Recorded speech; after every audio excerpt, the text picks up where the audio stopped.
പ്രവാചകന്റെ മുഖ്യ ചരിത്രങ്ങളുണ്ട്. പ്രവാചകന്റെ ശരീരത്തെ ചരിത്രങ്ങളുണ്ട്. എന്റെ പ്രിയപ്പെട്ട സഹോദരങ്ങളെ, നമ്മുടെ നാട്ടിൽ തെരുവ് പിള്ളാരെ കല്ല് എറിഞ്ഞ പ്രവാചകന്റെ ശരീരത്തെ ഇങ്ങനെ വീഴുകയാ. ഒരു മരത്തിന്റെ ചുവട്ടിലിരിക്കുമ്പോഴാണ്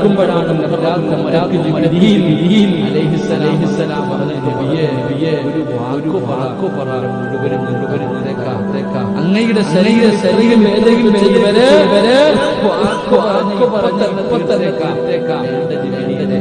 വേണ്ട ജിബിരിയിലെ അറിവില്ലാത്തവരല്ലേ ഇവരുടെ തലമുറയിൽ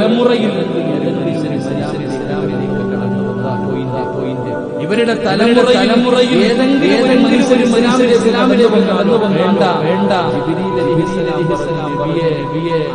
അങ്ങയുടെ രക്തം വീണാനില്ല.